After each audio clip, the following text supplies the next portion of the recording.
Hello and welcome to the Micro Tactics series, looking at the intricate details, strategies, and emerging trends from the highest level of the game. Brought to you by Elite Football Tactics. Today's video will discuss the evolution of the double pivot. The double pivot is most prominent in the 4-2-3-1 formation, operating as a pair between the back line and the attacking midfield unit, highlighted here by the number 4 and the number 8. Moving back into the late 90s and early 2000s, Zone 14 proved a particularly important space for attacks, as the French national side demonstrated with over 80% of their assists in the 1998 World Cup and Euro 2000 victories coming from Zone 14. A single pivot was then introduced to cover and protect these spaces, whilst offering an extra central player to assist the deeper build-up. Claude Makelele was the notable example in this role, making the position his own. Manchester City assistant manager Juan Marlilo is often credited with creating the 4-2-3-1 formation, and thus the modern double pivot, adding extra protection and support in and around Zone 14. More recent examples of the double pivot include Joshua Kimmich and Leon Goretzka at Bayern Munich, with Kimmich's defensive qualities from playing right back and centre back complementing the forward runs that Goretzka provides. Through the 2021 season, Manchester City utilised a 4-2-3-1 more than in any other season prior under Pep Guardiola, with Lilo's influence as his assistant very clear. Two of Rodri, Fernandinho or Ilkay Gundogan provided the counter-pressing support and passing qualities for Pep's double pivot. Working further back, the French national side secured their second World Cup with Paul Pogba's range of passing and versatile qualities of N'Golo Kante in all moments of the game, forming a strong double pivot partnership. The Liverpool side, which finished second in the 2008-2009 season, had a similar double pivot pairing, but with Xabi Alonso dropping slightly deeper to deploy his fantastic range of passing and Javier Mascherano providing similar coverage to that of Kante. Now those pairings were all featured within a 4-2-3-1 shape and the double pivot already set, so from here onwards we will explore strategies which begin with a single pivot, but through flexible movements and rotations then form a double pivot when in possession. In theory, there are numerous ways in which a double pivot can form, with any player dropping, pushing up, or moving across to join the single pivot. Therefore, we will only assess the most common movements which have occurred in recent seasons.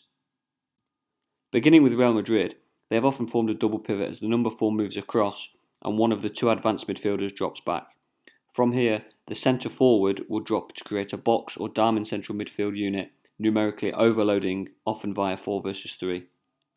The wingers moving inside can then help pin the entirety of the opposition's back 4, and as the play is built, one of the opposition's backline may push forward to deal with the central overload. This can create the perfect spaces for the wingers to exploit and Real Madrid's fullbacks to push forward. Here we see this in action against PSG, with Cruz dropping alongside Casemiro and Modric pushing up alongside Benzema. Asensio and Vinicius Jr. start wide, ready to move inside, with fullbacks Mendy and Carvajal provided further space to push forward.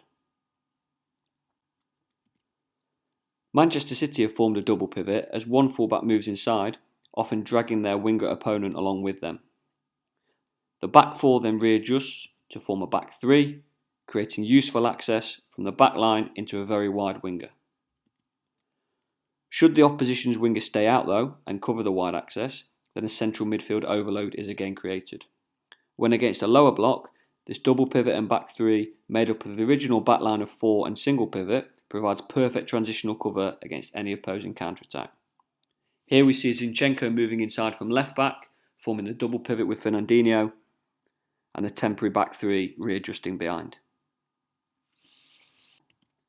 Manchester City's next example again involves one fullback moving inside, but now with the other fullback pushing forward and moving past the double pivot.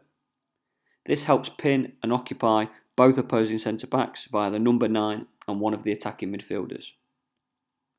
The wide pairings, then between the 2 and the 7 and the 10 and the 11, often bring back the opposition's midfield line by the wide midfielders and then the central midfielders.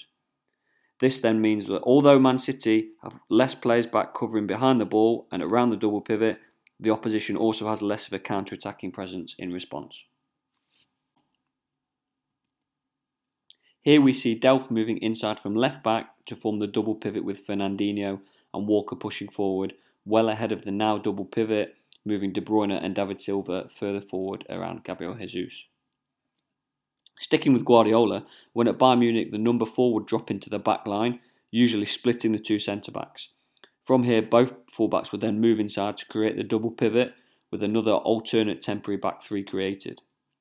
These movements again help create a central overload in midfield, with the fullback runs often untracked by the direct opponent. The example here shows fullbacks Alaba and Lahm moving inside from their original position, joining attacking midfielders Muller and Goetze, with Cruz dropping in between the two centre-backs. Barcelona have demonstrated a similar example where the single pivot drops into the back line, either alongside or in between the two centre-backs. But instead of the fullbacks inverting, the advanced midfielders drop to form the double pivot.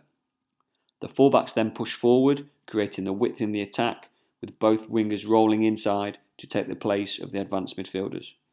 This strategy is usually used when a side has two particularly athletic and forward-thinking fullbacks and two wide players playing on their opposite sides, wanting to cut inside as much as possible. The below example sees Busquets dropping between the two centre-backs, with Rakitic and Iniesta then dropping to form the double pivot. Fullbacks Alaba and Sergio Roberto then push forward, with Messi and Neymar eventually inverting, moving into the inside channels. Returning to Real Madrid, here we see a less commonly used approach where the central midfield triangle is flipped. Simply, the 8 and the 10 drop and the 4 pushes forward. Due to the opposition often following the dropping movements of the 8 and the 10, more space is created for the fullbacks to push forward. Here, rotations with the winger with underlapping and overlapping movements helps create forward progress, working around the single centre forward and the high number 4. This is illustrated in the Champions League with Casemiro pushing forward and Cruz and Modric dropping back, flipping the triangle. Fullbacks Carvajal and Mendy then move higher to support either inside or outside of their respective winger teammates. The final example returns to Manchester City, where the number 4 again moves across. Here, one of the central defenders pushes forward and out of the back line as the double pivot is then formed. Once again, the back 4 temporarily forms a back 3. The advantage here is that with a central defender higher, it gives better central protection and duelling capabilities for the second phase of any central play. It also helps deal with any loose or second balls, as well as direct central counter-attacks from the opposition. Just as with the last example with Real Madrid, this strategy has only been used on a few occasions, with Fernandinho pushing up alongside Gundogan, Walker, Laporte and Otamendi readjusting to form the trio.